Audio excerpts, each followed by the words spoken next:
The Midwest, home sweet home in good old Indiana. Place of small towns, cozy families gather together, and fields of corn and rustic woods. But, like any town, there is a dark underbelly that often goes unnoted. We are part of that darkness. We lurk in the shadows to bring you the best in horror, metal, and stories of the grotesque. This is Blood in the Cornfields. All right, welcome in, Cellar Dwellers. As always, I am Mark. I'm Ivy. And we are Blood in the Cornfields. We are back. We are. Season what, 5? I don't even know. Whatever season we're on. But we're on the 70th episode. 70th, yeah, because 69 was last Yeah, we had 69 for the last Sweet. Well, we have heard you. We responded to your votes. Yes. Thank you guys so much for voting, too. Mm-hmm. We I really don't remember what was appreciate second, but... Second was Marry, Fuck, Kill. Yes! Oh, that's going to be great. I've got some ideas for that. So we can cuss on the show. You're welcome to do Absolutely. that. This is not a child-friendly show. We only did one child-friendly episode, and that we tried. Yeah, we tried. It was an attempt. But we're children. There we go. Well, then this episode works perfect. So like Ferk is okay and freaking and Yeah. So now that we've broke the seal, and obviously everyone sees that we do have some guests, that's right. Why don't you mind introducing yourselves? Yeah. I'm Tim Richardson. I'm Michael Kouroubetes. We're co-directors of Spiderwack. Spiderwack and also And a bunch of other films, Jurassic Park, and many years together making movies. And it's awesome to have you here. I mean, we've been trying really hard to have a lot of filmmakers, and also thank you again for you guys responding. You guys wanted to see another filmmaker, us interview a couple others. And while this isn't horror, there's a lot of horror elements to what we'll be discussing. Sometimes it's horrifying making a movie. So. Yes. I was saying it's pretty Exactly. horrible, but I'm up here, so then that counts as something. So. And there's a good timing of when it comes out because we'll be getting close to the Riverbend Film Festival. We're going to see all kinds of films in Goshen. Yes, absolutely. And tell us a little bit about the Riverbend Film Festival. I know you did. Sure. But yeah, Michael and I were very involved with creating it and had it many years in South Bend. It's been Goshen for a while now. It's going to be the 22nd annual Riverbend Film Festival. Wow, 22nd. So we've got filmmakers from all over the globe, films from all over the globe, but we do have a focus on Indiana and local and student films too. So there'll be definitely some sections there will highlight those films, and so it's going to be really great. It's at the very end. It's basically Labor Day weekend, so it's that Thursday, Friday, Saturday of that. Yeah. and we're gonna have Steven Susko. Oh, yeah. That's gonna be There's rock and roll, baby. There's your horror tie. He's going to be showing his wonderful person and wonderful person to have on your side, and brilliant director himself in his own right and writer. Yeah, if you don't know, he wrote the Grudge movies, Grudge 1 and 2. Yep. Also, Unfriended, The Dark Web, I believe. Yeah. And he's showing his new movie, Test Screening, which is which is also a horror film. So it's going to be cool. That's awesome. Yeah. Okay, very cool. And we're going to be showing the Rocky Horror Picture Show following an actual documentary about the Rocky Horror Picture Show. Oh, that's going to be cool. Yeah, by Linus O'Brien. I know Brian. So cool. Yeah, so that's going to be neat. That's why you guys need to go. Goshen's the place to be, okay? Goshen, what it South is. Bend, Indiana. You guys need to come here, okay? that's what we're saying. Is it a release time yet? Because I know, So is it an official time? Like the days that it is? Yes. Okay, I didn't know if we were. I wanted to say them, but I anything. don't want to mess it up. It's like 26, 7, 8 or something like that. August 29th. Isn't it the last? 9th. Yeah. August 29th is Friday, so and then Saturday is August 30th. Those 2 days. Right. I think they're doing Thursday as well for the 28th at Goshen. Correct, at Goshen College, Goshen College, yeah. Like they did last year. Mm-hmm. That was cool. I like seeing all the students and all the films. They have a good theater or movie making department. I'm surprised. They That's really surprising. do. I shouldn't Our say buddy that. Steve Frito was in one of them, so that was That's really cool to see. Mm-hmm. Yeah. Well, it's exciting to have you guys. One of the things that we kind of want to get into as well is obviously you already introduced yourselves, but what do you do outside of film? We know that you're filmmakers, but what do you do outside of that? Help us. What's the day job? Yeah. Or whatever. What do you guys do? What do we do for an actual living?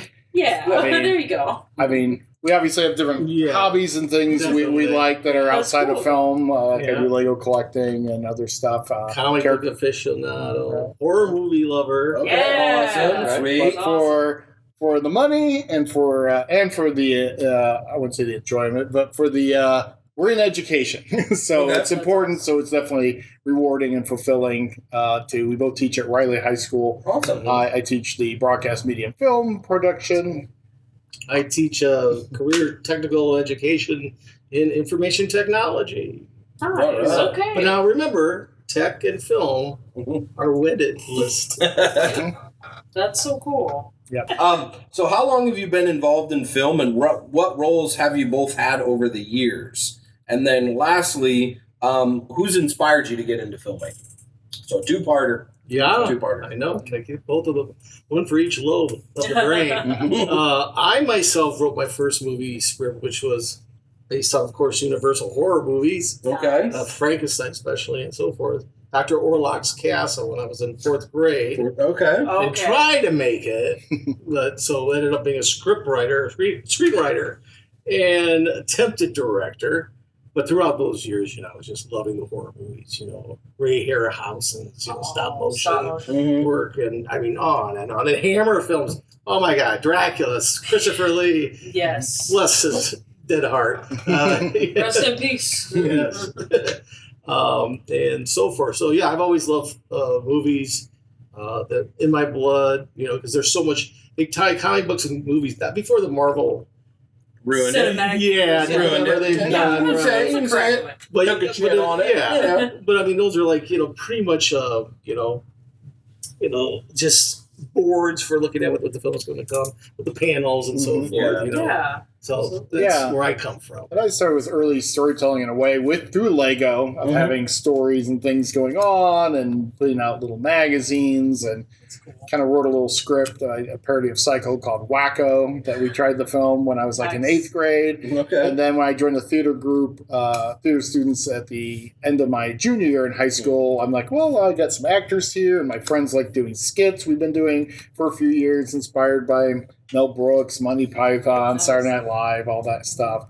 And then started making some films and met Michael in the early 90s when we were in a scriptwriting class together, and we got connected and started working on projects. Our first project we kind of really collaborated on were some of his plays. And then, that's right. And then the triptych. My film Revelations, he helped with some of the writing and the acting, and kind of we started a kind of a filmmaking partnership from there.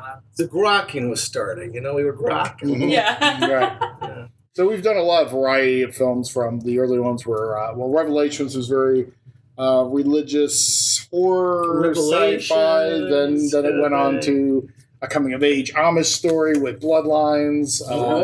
That's cool. We did A Kill, which Michael wrote. Yeah, this is a horror flick. Oh. Yeah. Okay. So Civil War, we did Kill the Messenger, and then we started after that kind of doing parodies for the most part, as well as some other types of genres of short films. It's really cool. That's awesome that you guys have been in partnership kind of together for quite some time. It's worked out. I mean, how many years would you say that's been so far? 30 something. Whoa. So if it's 20, my back hurts. Because I think our class was in 92, fall of 92. I know. I wasn't born. I wasn't born. That's wonderful. Well, I wasn't either. It was in spirit. Yeah, it was in spirit. Right. Pre-spirit. Yeah. So I know you talked about like comic books kind of inspired your love of filmmaking. Was there anybody in your life that also inspired you? Did you have a director that you looked up to that just kind of, I want to be like that guy? You mentioned, what's his name that did Spaceballs? Oh yeah, Mel Brooks. I think Monty Python was probably more specifically like I like what these guys are doing or have done. I distinctly still remember, strangely enough, just Browning, Freaks. Okay, going way back machine. But then I gotta mention 2001: Space Odyssey. Yeah. Okay, Stanley Kubrick. It's a tiny tot, and left the theater with my father going, "What happened?" There was a what baby great, at the yeah, end. well, yeah, you know. Yeah. But wow, that was great. Right. Yeah. So to this day, I love Kubrick. So, you know. Yeah, I loved Star Wars, but at the time, I wasn't thinking I want to be a filmmaker and make Star Wars. Yeah. Although that inspiration, probably of those types of films, Jurassic Park was a big inspiration, which is why we made Jurassic Yep. Park, because we usually like to parody things that we already have an affection for. Put all that time and energy, and kind of it's a way of being part of it. Yeah, that's so cool. I mean, I remember when you guys were first starting to film Jurassic Park, or maybe you were halfway through, because yes, I am in Jurassic Park for like a split second. Luke, you can put that on the screen. For a split second, you don't even see my face, but it's fine. You know it's me. But I remember because that was like the start of my husband and our relationship before we were married. Oh, Yeah. So you guys like, were in a pickle at that time. Yeah. and that was really cool to see because I remember being able to see the Throbbit. Mhm. That was how I got introduced to you guys. Okay. But funny Excellent. story, when you guys were filming Harry Putter, Or Harvey Putter. Harvey Putter, sorry. Harvey Putter, I was would have probably been elementary school at that time, but you guys were put out a cast call for extras. Mm-hmm. My dad and I were going to be extras. Oh, really? Oh. We were, but I can't remember what happened. Either I had a swim You meet came to your senses. or I got sick. Yeah. I can't remember what it was, but we had to cancel last minute. But yes, my dad and I were signed up to be extras back then. Yeah. So that's cool. Oh, yeah. It all And comes that full was- circle. yeah. Well, we have like That was a a crazy friend named time, too. Tara Erie. Yeah. She remembers watching the original Jurassic Park on cable access back Oh in the my 90s God. when we had a version That's that cool. we ran, because we made a version back when the movie came out before I met him. That's so cool. Hmm. Weren't you the main? Were you Grant? Yes, In that one? I Okay. was Dr. Grunt in the original I do remember version, seeing and that. Well then, pleased to meet you. I'm, Gallon Grunt, and this is my, lover assistant, my lovely assistant, Dr. Belly Tapler. Nice to meet you. I'm John Hanbone. yeah. That's But Jeff awesome. did an amazing job as Dr. Grunt for it. The disdain for Bryce was real. Oh my God, that's so good. I know you don't know what we're talking about. No, That's right. that's That's okay. right. That's You right. need to see it. I'm- That's I'm why. Basically, Live this for the picture, ride. remember how you've seen Jurassic Park? So Yeah, Dr. yeah. Grant hates kids? Yeah. Just yeah. take it, it to the amplify next it, level. yeah, 20 Like, times He's more. gonna Imagine. electrocute that Well, ball. Mark, Yeah, he will push you out of Yeah. he will push I you know. out of a tree if it means he can get some sleep. So Sweet. Right? Awesome. So, okay, bring us to now. You have worked on this awesome fantasy film Mhm. called Dr. Spiderwack. Amazing. I know it's a long title. Dr. Spiderwack's Mind-Boggling Compendium of Fantastic Beasts, perchance? Thank you. That Yes. one. I know you know It this. just rolls right off the tongue. Yeah, it does. But it's cool because, like, Spiderwack, I remember always seeing it in my middle school library. Oh, like the original Yeah, the Spiderwick. original Spiderwick. Good. And I remember picking up, like, because I was entranced by the design, Mm-hmm. the way that the book looked. Mm-hmm. And I can only imagine that was kind of the same for you Yeah. all, right? Yeah, and I brought Michael in. We were talking about that Yeah. on the way here, kind of as I've been percolating on this one for 10 years before, really, probably more, when we were done with Harvey Putter, and Spiderwick Chronicles, the movie, came out with Freddie Highmore. And kind of when our Harvey Putter filming was done, I kind of was working at a used bookstore, Better World Books, Okay. and I somehow came across Tony DiTerlizzi's field guide, Spiderwick Field Guide, where he did all the illustrations of the fantasy creatures, and they were gorgeous. And that inspired me to read the books then, and then kind of thought, oh, of course, the way my mind works, it'd be fun to do a parody. Let's play with some of these names instead of being out in the wild. What if they were in a city location? But it's kind of as far as I got, and I kind of sat there a while. And then I think it was 2016, we got to meet Tony DiTerlizzi in person at Gen Con and show him some of our puppets that we had made, because we were showing the Throbbit at the time.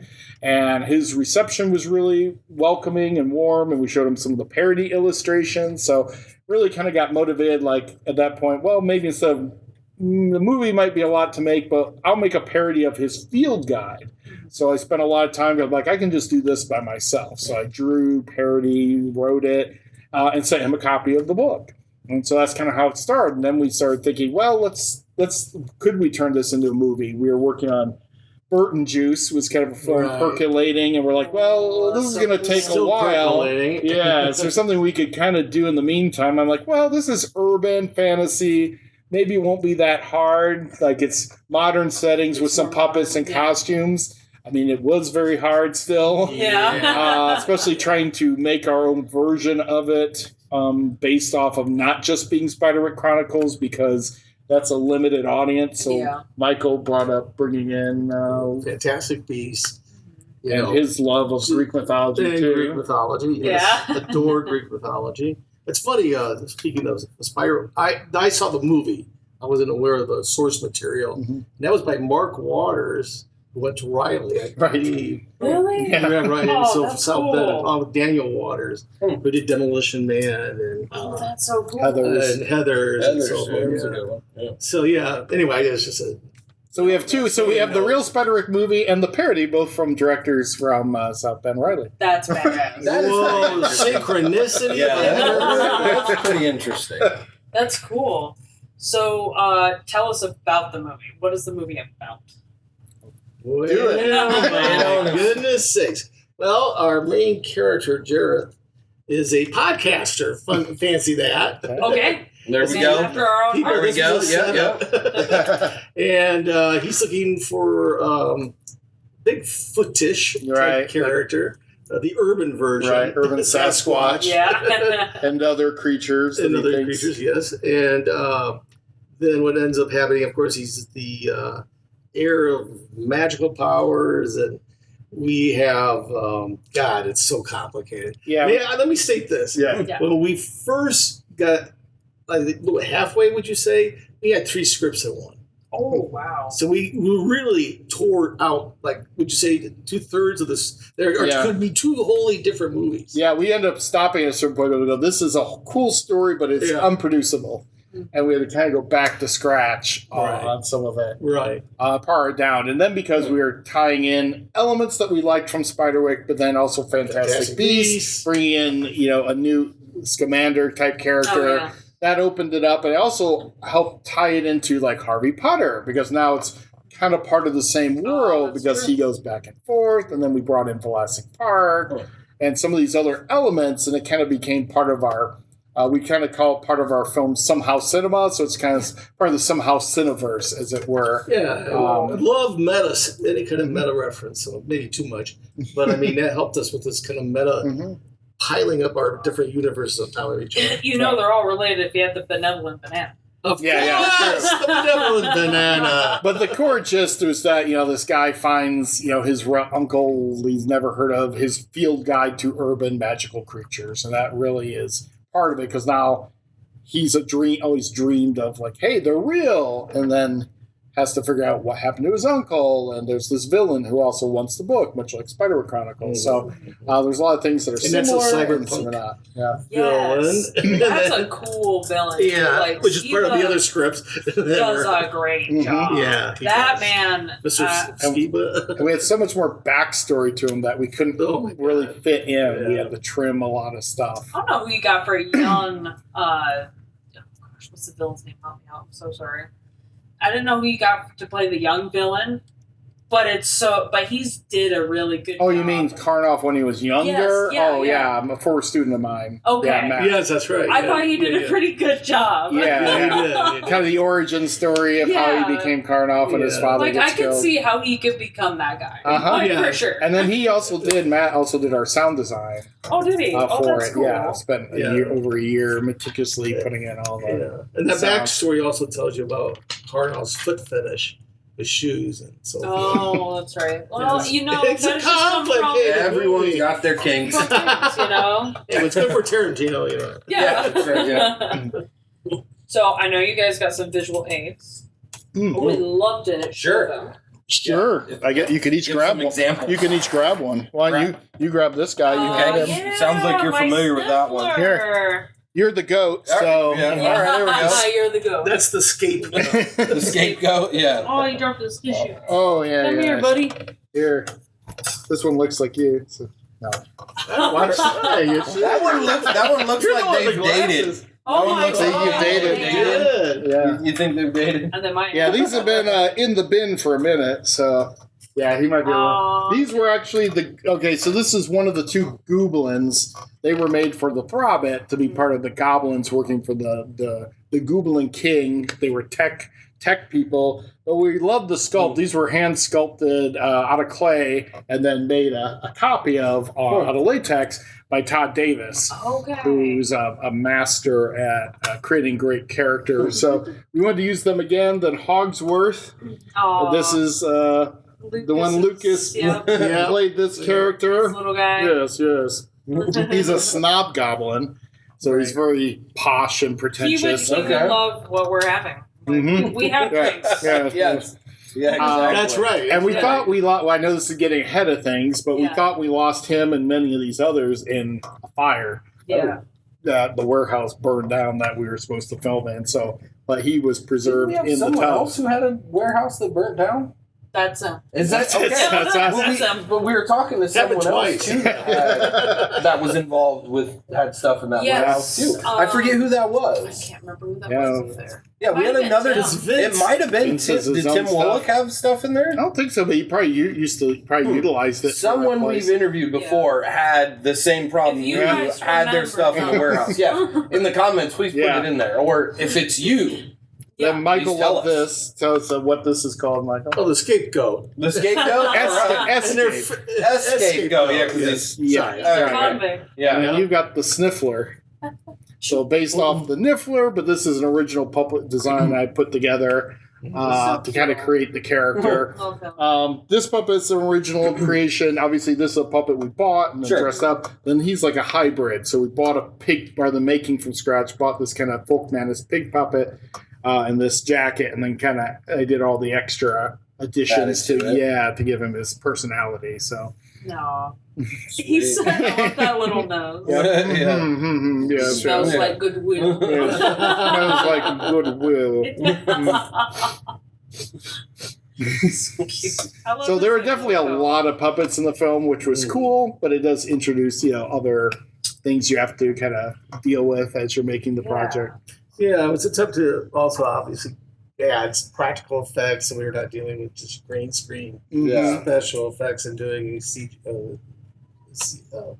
computer graphics, like CGI and stuff like that. Yeah, we would have had SFX. far less of that green screen if the warehouse hadn't burned down and COVID. Because we continued that second summer then to do all the third act climax in the warehouse. Well, we did all that green screen to be safe and convenient, but that also meant doing all that digital background work and extra stuff, which also added to the time. Well, I would say also with the COVID situation, which is unfortunately interesting, was that Bryce, we would shoot his scenes. Oh, but he could not afford being a teacher himself, Who cares about us? No, but he was being extra cautious at the time. So we would shoot him, then the cut would be back to the, Ivy. Because actually I am wearing the same outfit that I wore when I was the werewolf. Oh, yeah. There you go. Yeah. So I am a werewolf in this movie. So it allowed us to record people even singly at a time and composite them together safely. So I had a stunt scene and I remember growling at him, but we had to do this whole thing where I'm like this, and then we had to cut. He would be in, you'd film him for a second, and then that was cool though. I like how you guys made it work. And it was hot. It was. That's all I remember. We basically did this by buying a 20 by 20 party tent and then hanging green, with white sides and hanging green screen on three of the sides. Smart. You guys made it work. Well, and it was convenient. Heavy winds. It was nice to just go down the path and suddenly, you got the bathrooms there, you got get into costume, you didn't have to pack up anything. Right. So, extra time in post, but it was very convenient. You got through a lot of stuff faster doing it that way, too. That's so cool. But yeah. See, we also interviewed a young lady who's a film actress, Jessa Jupiter Flux. She's been wanting to get into puppeteering. Yeah. Oh, really? Okay. Yes. Okay. So, Jessa, you gotta hit them up. Yeah. She's from Indiana as well. Evansville, yep. What was neat is that, and I think you were there too, and Lucas and I, we went to we actually got to learn about puppeteering from the guy who played Kermit the Frog. Yes, yep, I was there for that. Steve Whitmer down at Gen Con. So we actually paid extra to watch him answer questions and talk about how he brings Kermit to life. And That's really cool. So that was kind of in preparation of doing the film. What was your most difficult puppet to work with? On this one? God, Ogre. The troll. Oh, yes. Why am I saying, like, let me think. Oh, the the one dragon? I was in. Yeah, the Okay. internet troll. Okay. Yeah. Because the internet troll was, we wanted him to be bigger than life, and we wanted him to be very much like an 80s Muppet You did a movie good job with kind of it. thing. Yeah. So basically, I was in. I wanted it to be lightweight and not super hot, so I bought like a inflatable sumo outfit, Okay. and then we put fur on the bottom of it, and we had a big, triple, quadruple, 10x whatever shirt on it with a Okay. gamer thing. I bought a mouth mover mask of a blue dragon and converted it into a puppet and added glasses and hair. So basically, I was doing it like Carol Spinney, who we actually got to meet, who played Big Bird. Oh, that's cool. You do this. So I've got a hand here, so now he's this tall, so I turn it into a puppet, and then someone stands behind me and slides their hand in and it's the other hand. Okay. And I've got big feet, and I can walk, move around. Mostly we kept him fairly stationary, but the first scene with him, he was moving around, interrogating Scoot Newmander, the character, and the problem is I couldn't see. And we even tried to put stuff into there, and then it's really hard to hold this in a way that doesn't look crooked. Yeah, So but then trying- also keep it up. Yeah, for a so I period had of to time. God. be in a very, uncomfortable position to make it feel real. He had a very loose neck to it with the fabric, so that we had some flexibility. But that was probably the most complicated puppet we've done Well, I would also say Lucas really did an excellent job. with this Because, guy. I mean, this Yes. poor guy, I mean, He's in so many scenes. yeah, he's seen so many chiropractors afterwards. Yeah. Well, as Bryce pointed out, Bryce is 5'6". There you go. Oh, I thought you were gonna pop a squat on. So tell us about me. working with Bryce's height, and then your height, and was dealing with him crazy. out of a backpack. on Well, Bryce. Right. I was bent in pretty weird ways quite often because I am noticeably taller than him. So having to have this over his shoulder, I had to duck out of the way and do these weird contortionist positions. But I have some I good get it pictures going. of you doing that. Yeah, I'm sure we'll put them up on the Yeah. screen. And Lucas also first puppeteering he did for us was for Velocity Park, so yeah. doing the pickle That's swords, why which he was was a natural. huge puppet Yeah, for the Velocity that one. weekend. That one was amazing. It was just. Wasn't it like it was a steel clamp for his mouth? Yeah, It had these giant jaws. Yeah. Yeah, So yeah. just the wrist strength alone Yes. to make that thing move. Right. was something. Absolutely. Well, thank you very much for bringing Yeah, the buddy. puppets to life. Hey, And I had a lot of fun doing you it. can put those back in The escape. Yeah. Those guys There you go, Sniffy. said they almost all perished. Yeah. I was in the middle of remaking Snogsworth, trying to get all the pieces online, and they had discontinued that puppet, so it was a nightmare. I found the version, and we had already shot with them, so we had to keep the continuity. I could not find that jacket anywhere. That was a Muppet Whatnot jacket. Oh no. Through the Disney, and I could not find it, so I bought fabric that was close and was just going to have to live with it. Luckily, he was safe. Years later, like a year late, like maybe a year ago, I found I actually had a second copy of Oh that my jacket God, from that's some other Whatnots I had ordered Oh my before God. they went out of business, and then I added it all. Wow. So, what projects could be film or not film that you all have either worked on separately or together that you've kind of had the most fun with? Harvey? Yeah. Harvey Putter. Because we had, if you're in Shaw, you bring an actor in from London, That's cool. and he's been, the Lion Witch in the Wardrobe, he was in the Star Wars movies, and Lord of the Rings. Oh, Lord, it just goes on. Titanic is a date. It was? And Zane was the actor Zane. So Karen is basically the world's smallest stuntman. Yeah. Wow. You know, In film. brilliant person. Brilliant person. I grew up in theater and working with masks. Yeah. And puppets too, also. He's like this tall. Yeah.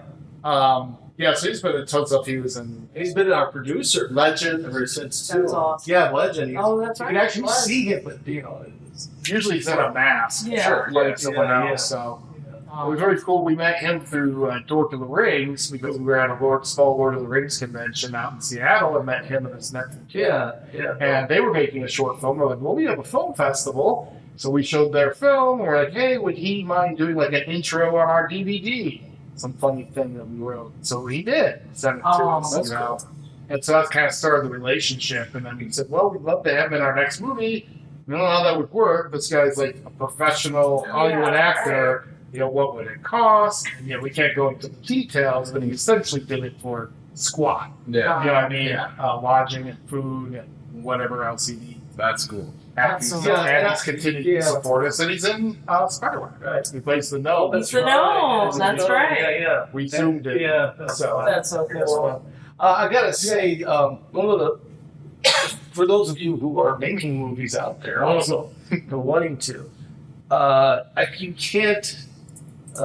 You've got to network. Yeah. You have opportunities. I saw their film at the convention because someone was holding down the table, and they're playing off the lap pad. yeah. And afterwards I went up to them. I said, I love the film. They had a short, wonderful film. I can't remember what the film was about. And that's what, as that started that conversation, they will come to our table. It's all about network. Yeah. No. Hit the conventions if you can, you know, meet who you can. Go to Riverbend. Yeah. you Yep, know, exactly. Go to Riverbend.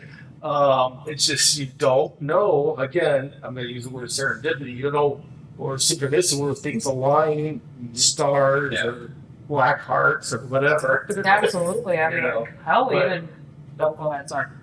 That's it. Oh, That's so- it. Just I mean, hell, just like when we've interviewed people, we don't realize how many people are connected to Yeah. other things, and we're like, oh, you've worked with this?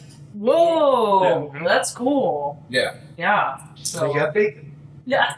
So that was fun because we had Karen Shaw. I mentioned I had worked at Bitterwood Woods. We filmed in a warehouse they had that was fairly new to them at the time, and they let us carve out a corner to build our sets and put those up. So it really felt like, hey, we're making a movie. You know, we got movie sets. During the week we're planning and changing the sets to be the set because we built to be the castle. We basically had these 12-foot high, 8-foot wide. Whoa! Oh, no! Walls. Just a puppet. Sorry about that. So we moved. We had like a dozen of them or more, and we moved them into different configurations to be a hallway, to be this classroom, to be this office, with just using those minimal pieces. So that was a lot of fun. Seeing every time people would come into the set, it would look different. It'd be set up for a new day, a new scene, look totally different. And then we had actors from out of town. Our friend Joe Shabahut flew to Florida for the summer to play. Rob Cheesley, he'd been in our films when he was a kid. We had Sunny Williams, who came into Reno. We'd never met her before, other than our mail-in audition, and she lived with us for 2 months and played Hernia Grunger. And it was just amazing. It was just great to have a set and have all these people, and Harry Potter's a lot of fun. So That's fun. that I think is one of my favorite Actually, experiences. plays into Mark. Listen, I mean, talk about first of all, tenacity also holds him to because we came down to hours. Yeah, literally Tim was an going hour or two. was pushing this idea of having a tent studio, which ended up being for the last Yeah. But I'm going. Our studio's going to blow down the streets. We were desperate. We were told in February So desperate. that we could use that studio, that warehouse, but they hadn't leased it yet. They hadn't solidified it. So we were constantly looking. We're building sets in my driveway while hoping we'll have space to put it in and then Yeah, so that's what we were about to climb. Wow. The heroin needles were on the ground. Oh, God. Yeah, so that was Not convenient to anyone, but we were desperate. I was getting ready to go sign the little lease with them, essentially, to film there. and my boss from Federal just wanders into the break room. He's like, "Oh yeah, we signed that lease, so you can use the warehouse." Just very casually gets his coffee. I'm like, and then what? Oh my God, so many things have to happen right now. Yeah, what the heck? So You never know. Tenacity. Yeah. So God bless them for letting us. You got to roll with the punches. Absolutely. And adapt. Yep. And then we got to use their warehouse with all the books for some scenes from the Hall of Literacies. So That's cool. Nice. Does being around this area help or hurt the filmmaking process? And how does distribution work for y'all? so hit the first part. You're throwing all the two-parters. Yeah, it's all you, Mark. I know you can. We'll leave about the last part. Right. Yeah. Well, I mean, obviously we're not in Hollywood, right? But who is? Yeah.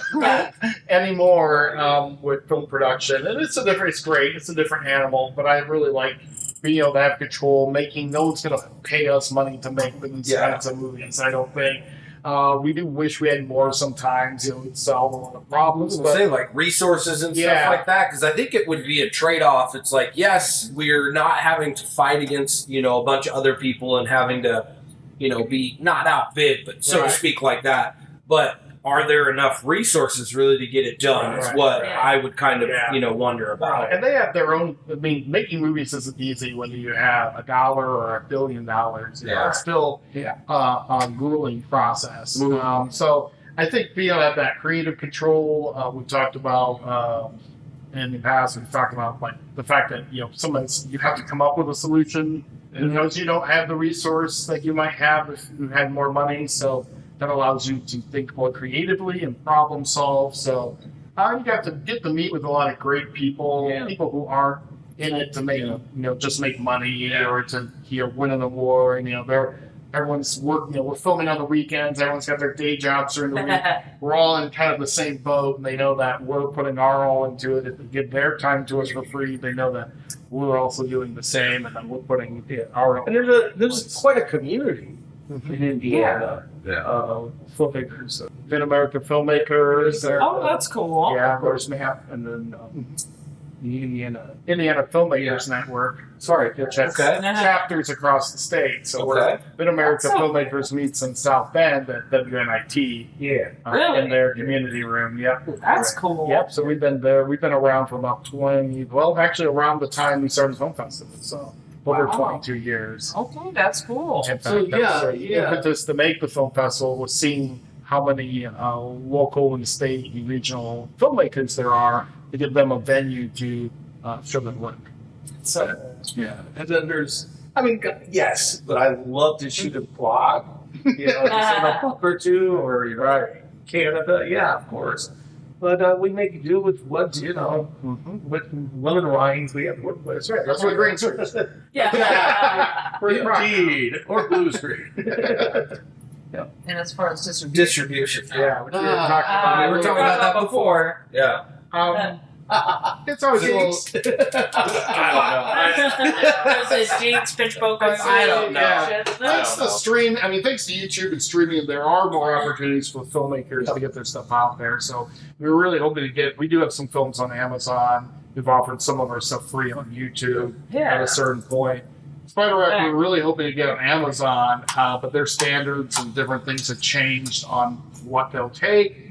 So we're trying to look at Film Hub, but there's a lot of crap they want us to do. So we're kind of looking at, ultimately right now we just want to get, eyes on it. In the past on films like Harvey Putter, that was one of our few films where we kind of broke even in a sense with like selling it and really pushing the DVDs and that. Now it's really hard to sell like you got Blu-rays sitting around, But we always like to make it chock full with bonus features. But we're still working on just right now, we're not in a hole. We've got decent enough daytime jobs. It's really what do we want out of it? We'd like it to get seen ultimately. And already last spring, he already came and went. The Spiderwack Chronicles on Roku. That's right. Oh, yeah. So trying to, ours premiered a little after that, and even the creator himself, our co-creator Tony DiTerlizzi, promoted our film on his site, and it didn't really any extra sales. I think he got maybe more eyes on the trailer,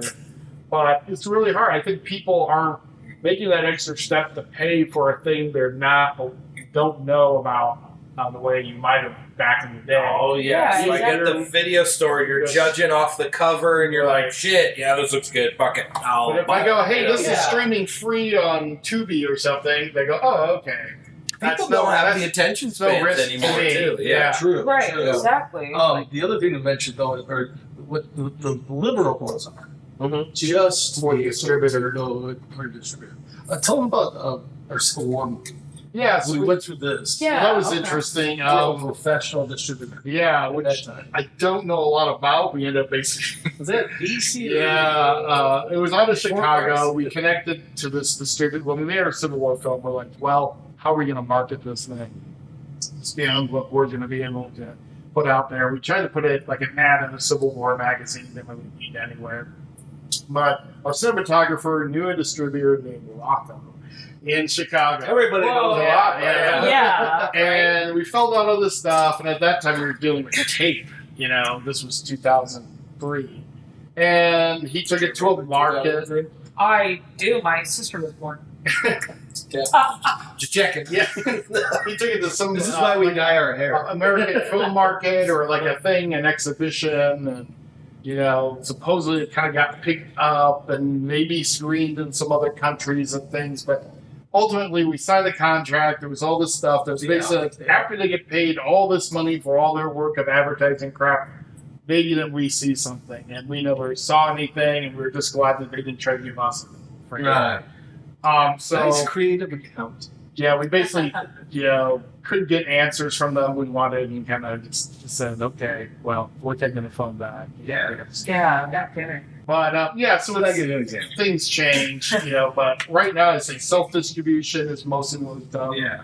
Since Vlasic Park was for the Throbbing, actually was our first time we did our own crowdfunding, and we didn't go through Indiegogo or okay. Kickstarter. We just made our own called Throbstarter. Ha! And we That's just awesome. designed it on our own website. We're Not a porno. yeah, No. not a porno. Well, Depends how you look at it. But the idea was like, no one we don't know is going to invest in this thing anyway. So let's keep the money that we'd be sharing with whoever else, the platforms, and then we were really only sharing the PayPal fees, and we were able to raise about $8,000. okay. Wow. We raised what we needed, and then we needed a couple extra thousand during production, and people came through and up their stuff, and it's basically like pre-selling the movie. You got a DVD, you got to sign this, a poster, etc. You try to give real tangible things rather than give us $50, we'll put your name in the credits. Right. Yeah. Try to give you something real, just to kind of front and sell the movie, and we did that for the last 3 films, and worked. And when we had the disaster with the warehouse fire. We were able to raise extra money to help replace cameras and things that we thought were gone. That was a big thing. I remember when that whole thing happened. I was actually several people I'm sure were, and they could probably chime in, but personal experience. My husband and I were actually supposed to go to the set that day. I was supposed on to Saturday, so we were pre-setting. Yeah. I was working at Friday. the library, a part-time job just for that summer on Western. And wow. sitting over hearing all the fire trucks. And then I hear, hey, there's smoke on the horizon. That's not the Pink Floyd song. Yeah. But it's really there's something burning massively. So basically what had happened, movie. we were having a big scene where we were, obviously you were going to be there. Yep. Like one of the climactic scenes were really way too much scheduled for the day anyway. So we had all these, like, this will take this up, this will take this up. You got to put these people in this minute. And it had required, 25 people were going to be there. All these characters in costume, doing the climactic rescue scene in the finale. And we had just checked out, top to bottom, all the floors, me and our assistant director, Matthew Horner, and everything looked fine. We're just like, here's where we're going to film. We're going to do this here. We're going to do this here. We were in the basement doing some lighting tests, and we heard this rumbling sound. And then a little bit later, we're like, we saw smoke. And we thought maybe because we were testing lighting, we had some colored gel. Yeah. Maybe something's just too close, and it's Then we see smoke pouring into the basement. There's just two ends, with stairs. That's so scary. And then we hear the owner, Vic, going, "Hey, where are you guys? Blah, blah, blah." We run up the stairs. We just left everything. I left my wallet. I didn't even think about, I could grab my stuff or grab my camera and right by it. I didn't. I literally just walked and ran out, up the stairs, smoke-filled stairs, and we ran out the front door and saw flames and smoke coming out the third floor. And the whole thing's, then I'm like, well, it seems to be there. All our stuff's there. So, ran in, grabbed the tub. Yeah. Grabbed probably the most worthless tub. It was stuff I could have just rebought from Amazon. But what we really did were puppets that but we're I'm not going to risk it. Well, at the end of the day, I'm even sitting in my car reordering stuff because we're supposed to film the next weekend at the bed and breakfast, which was difficult, a 2-day shoot. And it was difficult to schedule because they run it as an actual business. Yeah. So how can we keep this going? It's give up or keep going. And we're going to keep going. And basically 4 days later, the owner calls me and says, "I got your stuff." I go to the warehouse. The area that all our stuff was in, even though flames were licking out the windows above it, the way the floor was, it didn't burn through. It just all got wet because of the fire hoses. Yeah. So he had all our tubs stacked out there. And all our tubs, because they were tubs, they were plastic. Most of the stuff was protected. Yeah. And some stuff was sooty, and my camera was on a tripod in the basement. And October comes around, way later. He goes, "Hey, the water level's gone down in the basement." We go down there, my camera works. You can see on the tripod where the grind stopped on the water level did not go as high as the camera. Oh my god. And it worked. So unfortunately he lost everything, but we were fortunate to pull out of our stuff that would have been difficult to replace. That was a gentleman that fun fact. Yeah, great guy, was he? Yeah. That's so sad. Yeah, we first filming. Yeah, it was a great restory. I'd worked for him off and on seasonally and do the little thing to see that go. Interestingly enough, after that, he got into just assurance adjustment. He learns a while. Yeah. I drove by there the other day. That's all level. I think that's all grass now. So yeah, I can talk to him in a minute. He was always supportive of our stuff. And so one of the morals of the story, on set, always use bins. Yes, always use plastic bins. That's true. Right. I don't know what's going to happen. Right. And stick with it. You got it. Definitely. If you can, no matter with it. Well, the film always gets done. Yeah, absolutely. I mean, the show must go on, right? Exactly. What sort of upcoming projects do you have? And again, two-parter, so it's for me. And with that, so upcoming projects, but then also, this is a horror podcast. Have we done, what sort of horror have we done, or would we ever want to, take on some horror projects? Well, let's see. A Kill. So what's that about? A Kill. Yeah, so it's A:/kill. Okay. So it's about a 3.5-inch disc, way back machine here. It's about a game that a psych professor has created for psych surveys with his assistant Maurice, played by me. And this was 99. Yes, okay. And the idea was basically you played this labyrinth game with wallpaper in the shape of the Taurus sign, the horoscope of Taurus. Okay. Taurian, it was right? Minotaur. Okay. Minotaur, sorry. That's cute. I get the joke. Yes, yeah.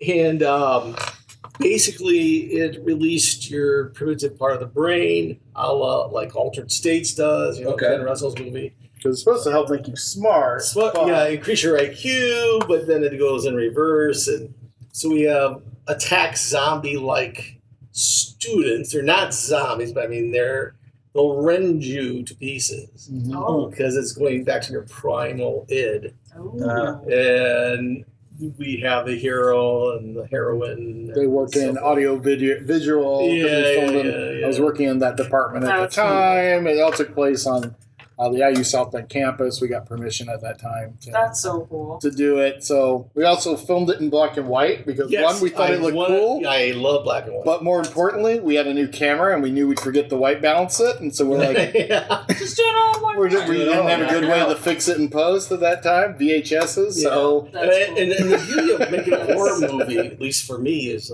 basically the camera angles. Yeah. You know, experimenting. You know, low angle for sure. You know, and so forth. And we had some really creative scenes in there with the camera revolving and the couple revolving in the opposite direction. Oh, that's cool. All kinds of stuff. So that was, I loved it. I mean, I wrote it when I was in living in Greece at the time. Yeah. Oh, that's cool. And then after that, there's a movie that may not be ready for today's audience. But when I came up with the idea and gave it and let Tim look at it and, you know, bounce it off Tim, it was basically about, basically where adolescence, after you start a certain point in adolescence, something's happened to the world where parents have become bestial. You'll notice there's a theme that runs through my mind. Sure. Okay, yeah. And rabid and cannibalistic. And the children, it takes place specifically in high school. right. So pubertal children, the idea was like microscopic aliens have come down. The Oh. parents the adults are infected, but the children are They haven't in puberty. grown to a Yeah. point. Fights it off. Of course, then I saw more recently, like Daybreak, right? The comic, like Yeah. right, Oh, that and was there's a what Star made me Trek think of that. episode Yeah. also, Okay. the 60s. But this was also in the '90s. We were kind of Lord of the Flies. That was the kind of- big part of this one, was Lord of the That Flies. sounds- But they're all defending. They're all living in the school, Right. So all those whatever relationships dealing with it there, and all the food's been busted out of the vending Yeah, I was gonna machines. say, those kids are Yeah. Right. But I mean, Fucked. literally, they're on the roof having to shoot their parents and so forth Because now they're like to save their zombies. lives. Yeah. Yeah. Oh shit. So, and then the janitor has got the aliens living in him in And the they've got him, basement. captured. So he's like the Oracle of Delphi in the basement. Okay. It's a very The strange. janitor. I like that. Yeah. Though. That's smart. That's It's so a very smart. strange idea Mhm. movie. Yeah. We came close to making. Because they're kind of connected. The alien, I that love kind of it. hive mind. So when the Yeah. custodian, they So, can try to get information. That sounds like a Yeah, fun he's tied up. Interesting, yeah. Yeah. So that's the horror movie, that was, in its infancy that we haven't. Kind of reminds me of The Faculty. Yes. Yes. Yes, Yeah. yes, Yeah. absolutely. Love yeah, The Faculty. Yeah. That's Rodriguez, hell yeah. Yep. Yep. So, any upcoming projects? Well, the Burton Speak to one, that. Mr. Yeah, Burton. we're kind of the main thing is kind of like since we finished still in the marketing of Spiderwack, sometimes we'll have a project like right on the heels, sometimes we don't. That one took 7 years to make with all the different things going on our job. So the closest thing would be the Burton Juice, but very long term. And 2 short films. And some shorts Oh. maybe. So Okay. We have thinking to about go it, but I'm kind of enjoying a break at the Yeah. moment. But yeah, there are a couple of contests through our Mid American There Filmmaker was, Script yeah. Contest with 5-page scripts. Oh, okay. That if you make it, you get $100 from the group. So Okay. we voted on. We do like a staged reading. We just had a staged cool. reading of. Usually have a certain theme. Like this year's was Twilight Zone type scripts, 5 pages, and you had to draw Some like innocuous object, yeah, toaster. you had to draw like or an a object out of a hat. Yeah. That's That's cool. fun, yeah. Love to do But the one something we've got to creative still like do is a combination of Frankenstein and Psycho. Yeah, we have And the it's Franken Bates hotel.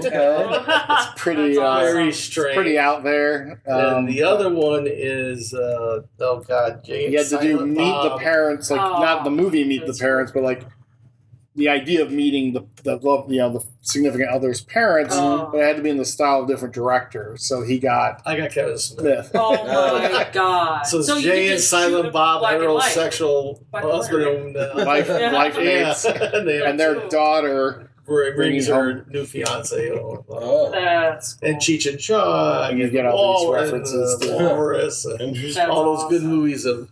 I happen to be a Ken Smith Yeah. fan. so- Mine, I didn't win, but mine was Ed. My director was Ed Wood. Oh yeah. So, I had to have it. That's cool. So he answers the door dressed in, dressed in the what I'm forgetting the word. I knew what Yeah, you were talking I'm sorry about It was that. lead, wasn't it? Huh? It was lead, wasn't it? Lead? No, I'm talking about the Angora sweater. Oh yeah, okay. Okay. That's cool. So yeah, it's always percolating. If we need some more ideas, I'll pop out my Ouija Right. board. And then I'm very busy with our students are producing stuff all the That's time, cool. so they're That's doing cool. short films. In fact, their short films, Creep Stream, is showing at Riverbend. Yeah, Just got that's right. accepted, and at Awesome. Gen Con Nice. Film Festival too. Okay, cool. So Creep we- Stream, you said? Creep Stream, yep. It's like All right, new horror movie. It's when I go to and sleep. you can check it out. Look it up on our.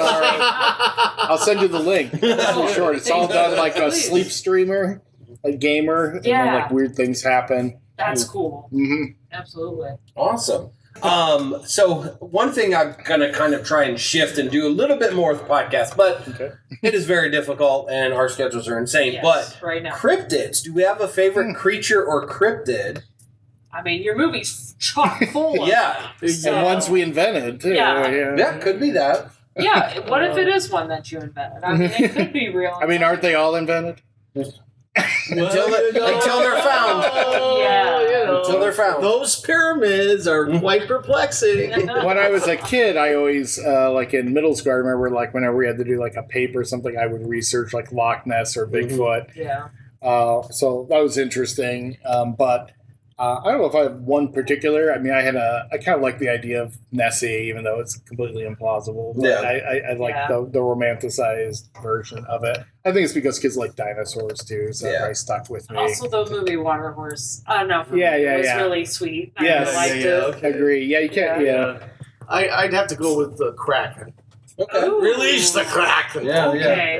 Okay. I could see that one existing though. That's the thing. They're Down that's deep. Free. Down deep. Yeah, You never know. You're right. Perhaps something that is a cross between a werewolf and a minotaur would work for me. Mm-hmm. So instead of turning into a werewolf, you turn into a minotaur. What's up, dude? You going to bed? Coming to hang out? Casper. So watch the mics. Casper, what type of monsters do you Yeah, like? what's your Hey, favorite? you like monsters? Do you have a favorite monster? No, no. He'll think. I always like vampires. I know that cryptic. So. Yeah. Kind of speaking of, do we have favorite horror movies? I'd say I do enjoy certain horror films. I've never been like a horror aficionado, but I think Sure. I like them probably more than I think. But I always liked the book It was Yep. amazing. We read a lot of Stephen King. Boy, you were able to You know. read that whole thing. Yeah, Good I remember for I you. read it in a week. Somehow, like I was really into it my That's freshman awesome. year, Sweet. just like 7 hours a day reading that thing whenever I had extra time. That's Because awesome. I remember even going back and taking a notebook and like going through the book and like making notes, summarizing each chapter. And Why? I don't know. dedication. That's I don't cool, know. though. It spoke to you. And then, of course, then the movie came out. The first movie came out very short, or the miniseries, The miniseries. very Yeah, shortly yeah, the after. miniseries, so yeah. it was right on top. Just happened to work that way. So That's awesome. it's always like that idea. But more recently, we're talking about. I really liked the Substance. The Substance, was pretty yeah. it was amazing. Yes, the substance. It was. I never thought I'd be like a feminist body horror aficionado. It's but, great. Speaking It was of, great. we do have a new horror shirt. Yeah, I got the Yes. the emails. Yeah, so we're gonna have. We have a new shirt that comes Yeah. out that says body horror 4. Oh, good. So if you're into that, Yeah, you know. you should Yeah. check it out. Mhm. And Glenford did the design. Yeah. He's a wonderful man. He does a lot of awesome, like, kind of spooky artwork that's like that you would see on like a metal album cover. Nice. He made it look gnarly. Mhm. It looks great. Nice. Yeah, But yeah. I'll have it on at some point. I don't know. Mhm. Okay, so Yeah. give us your Dr. list. Fibes and the Return Okay. of Dr. Fibes. Okay. Five? Vincent Price. Like five? Fibes. Five. One of his greatest and theater. I can't stop. I mean, Yeah. just seeing hardware up here. Again. Yeah. And, Stanley is a fantastic. I mean, I love his work, and he just did with Nicolas Cage. He did not the Dunwich horror, but he What is redid it? one of Lovecraft's. Yes, he did Color Out No of Night. color. Space. Space. Oh, yeah. And I love He's the thing. Lovecraft, of That was course, good. and everything. Yeah, so the he's mixtape. great. Yeah. Yeah, I mean, it's just so hard. Mhm. And Clive Barker, come Oh, on! yeah. I mean, Oh, talk about yeah. body horror. The Thing Yeah. is great. The thing, Mhm. a Carpenter. I'm a huge Carpenter fan. Nice. I mean, how can you not? Yeah, you know? absolutely. And the thing, yeah, it could Not be considered good his shit. best movie ever. That just, yeah, especially when it comes to horror, it's just hard. The Blob, the remake of the Blob, I thought Remake. was really excellent. You I know, mean, I could go on. yeah, we're doing so many like remakes anymore nowadays, Yeah. but like that's Once in a while they perfect. work. The Thing and The Blob. Yes, exactly. From the 80s were Right, like the two right. perfect remakes. If you can I mean, do that more often, Yeah. we'd be golden. Oh yeah, You know? that I can live with. Yeah. It's like the remake. What was it? Remakes that are not cash grabs. Yeah, exactly. Yeah. Bring something fresh, bring Yeah. something new. Go all balls to the walls with it if you're gonna Right. do it. Yeah, and you got a good angle on it that deserves for it to be remade. So, you know. Now Tim was watching Chucky. Yeah. Oh yeah, I love the Child's Chucky Play. series. And I I just never really watched- watched the Chucky movie. The TV I series? Yeah, the TV Oh, it's series good. I loved. Yeah, Nice. it's pretty Absolutely. good. Yeah. I mean, it gets it gets a little, Yeah, Yeah, it's convoluted, but I like the idea. Like it's very progressive. It's a lot of fun. Yeah, absolutely. And we're geez, Evil Dead comic. Can't forget that. Yeah. I mean, like I said, Yes. we go on here. Yep, yeah. Well, So I'm so sorry. It's so hard to No. lock it down. we got so many. We could talk about There- for hours. I know. Sweet. Well, before we kind of wrap it up and everything, why don't you let our viewers know where they can find your work, some of your favorites, maybe that you'd recommend, that sort of stuff. Sure. Okay. Well, a couple places. So if you go to richardsonproductions.net, Okay. change, We'll the leave website links. changed We'll leave recently. We'll have links. You can go to our store there and find some of our DVDs, Blu-rays, downloadable digital files. But if you go to, it's a little trickier to find us on YouTube. It's RP Studios, but there's other ones, so you have to kind of put Richardson Productions with that. Okay. And you can watch Dork of the Rings for free there. You can see Jurassic Park for free there. And some of our older films, like Kill the Messenger is up there, the Civil War film. A Kill is up there. Oh, no way. Some things like that. So it's a bunch of some older movies and movies I made before I was working with Michael too. So those are kind of some of the main places. You can go to spiderwack.com and But they're not that as can good lead as you there too. Yeah. You can also email us rpfilms@gmail.com if you're Okay. having a hard time finding your way to our stuff. Sure. And then we have physical copies of Yes, stuff we too. do. Absolutely. Yeah. and- Where can we get these physical Yeah. copies to see Spiderwack? Yeah, so you can get that in our store as well at Very richardsonproductions.net good. and go into the shop and it says an option for digital download or buying a Blu-ray copy. Get your physical media. Yeah. We already went through this with y'all. Yes. Get it. All right. So we've got Jurassic Park still in physicals and Kouroubetes. I think our other ones are down. We've Down. depleted and don't have Don't new hate us copies. for it. Yeah. No, you're all good. It's all good. Sweet. Well, we wanted to thank you all for Yes. coming. Yeah, Thank you. Spending time Thank with you. us. Great time. Yeah. Thank We you. appreciated you we appreciated having you on. Yes. And I we was about to say appreciated having you. us on, but I'm like, Yeah. this is our shit. Well, you can't Yeah, have this is your us on. show. Yeah, you can appreciate yourselves, Yeah. I Give know. yourselves that kind of fun. Pat on the Yeah. back. No. The camera's a mirror. The camera's just a Right? mirror. Exactly. Who knows? Fuck. Whatever. Sweet. All right. Well, with that being said, look out for each other and good night, cellar dwellers. Bye. Bye. Get the fuck out of here. You're talking to us? No. Jeez. Thanks for the hospitality. Yeah, it's over. Now get the fuck out.